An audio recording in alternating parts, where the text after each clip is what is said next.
সময় বদলেছে, মানুষের রুচি ও ব্যবহারে এসেছে পরিবর্তন, কিন্তু একটা ছোট্ট কারখানার ভেতরে আজও প্রতিদিন ঘুরে চলে পালিশের মেশিন, আর অভিজ্ঞ হাতের ছোঁয়ায় নতুন জীবন পায় পুরনো ধাতব বাসনপত্র। আরামবাগ শহরের বুকে আজও নীরবে দাঁড়িয়ে রয়েছে প্রায় 55 বছরের পুরনো এক ঐতিহ্যবাহী কাঁসা পিতল পালিশের কারখানা।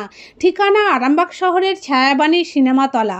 এক সময় আরামবাগ ও তার আশেপাশের এলাকায় ঘরে ঘরে কাঁসা পিতলের বাসনের ব্যবহার ছিল স্বাভাবিক বিষয়।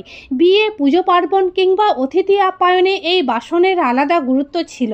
আজ সেই চাহিদা অনেকটাই কমে গেলেও ঐতিহ্য ধরে রেখে একমাত্র এই পালিশের কারখানাটি এখনও টিকে রয়েছে। বালিদেওয়ানগঞ্জ, মানিকপাট সহ বিভিন্ন এলাকায় কাঁসা পিতলের সামগ্রী তৈরি হলেও পালিশ করাতে হয় এই আরামবাগেই। শুধু স্থানীয় এলাকায় নয়, বাঁকুড়া, বিষ্ণুপুর, তারকেশ্বর, এমনকি হাওড়া থেকেও বাসনপত্র আসে এখানে। এই কারখানার মালিক মৃত্যুঞ্জয় দাস কর্মকার, তার দুই ছেলে পার্থ দাস কর্মকার ও সিদ্ধার্থ দাস কর্মকারের পাশাপাশি বর্তমানে 6 জন কর্মী এখানে কাজ করেন। পালিশের জন্য বিশেষ দক্ষতা, ধৈর্য ও দীর্ঘ অভিজ্ঞতা প্রয়োজন। কেজি প্রতি প্রায় 70 থেকে 90 টাকা খরচে পালিশ করা হয় বাসনপত্র। মালিক জানান, নতুন প্রজন্ম এখন কষ্টসাধ্য পেশায় আগ্রহী নয়। স্টিলের ব্যবহার বেড়ে যাওয়ায় কাঁসা পিতলের চাহিদাও কমেছে। তবুও প্রতিকূলতার মধ্যেই এই কারখানা আজও বহন করে চলেছে আরামবাগের হারিয়ে যেতে বসা এক শিল্পের শেষ স্মৃতি।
কিসের দোকান? আমার এটা বাসন পালিশের দোকান। আরামবাগের এরকম কতগুলো দোকান আছে? এরকম আরামবাগে এই একটাই আছে। কতদিনের পুরনো দোকান আপনাদের? আমার প্রায় 55 বছর হবে। কীভাবে শুরু করলেন এই ব্যবসা? এই ব্যবসাটা শুরু হয়, আমি ধরুন যেখান থেকে কাজ শিখে এসে কোথায়? এক সোনামুখী পাত্র সাহেব, এখানে তো একটা শুধু পালিশ হতো, তার সঙ্গে যোগাযোগ হয়।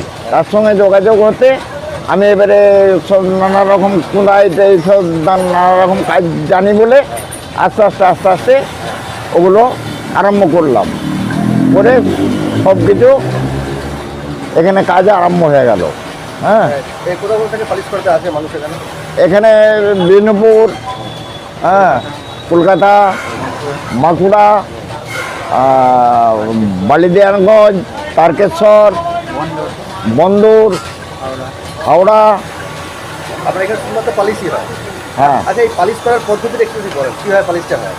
পালিশটা হচ্ছে ওই কাপড়ের চাকা আছে, কাপড়ের চাকাতে মশলা দিয়ে ধরে চেপে একটু ধরলেই পালিশটা হয়।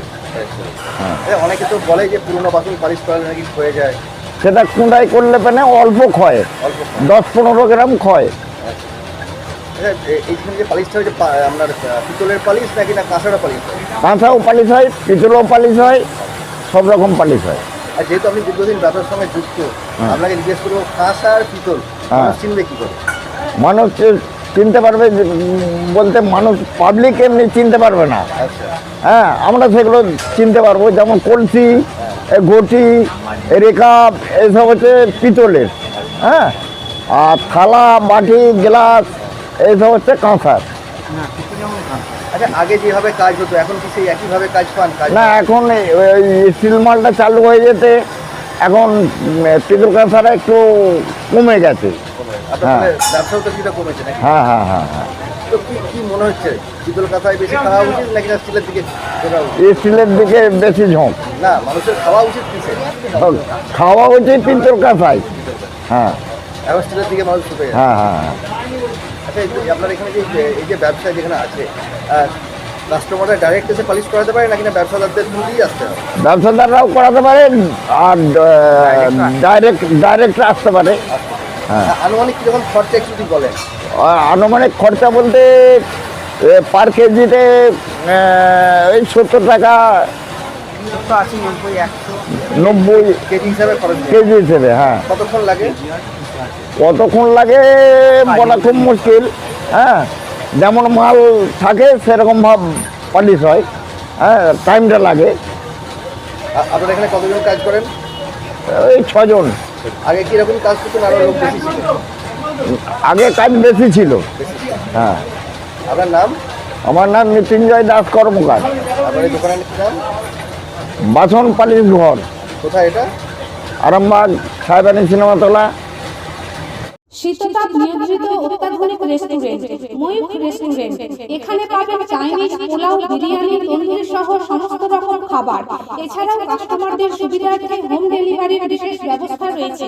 পাশাপাশি যে কোনো অনুষ্ঠানের জন্য ভাড়া দেওয়া হয়। আমাদের ঠিকানা খানাকুল হেলান সংলগ্ন তিলক চক। Phone number 8617492616 9732162360। সেরা খাবারের স্বাদ পেতে আজই আসুন ময়ূখ রেস্টুরেন্টে।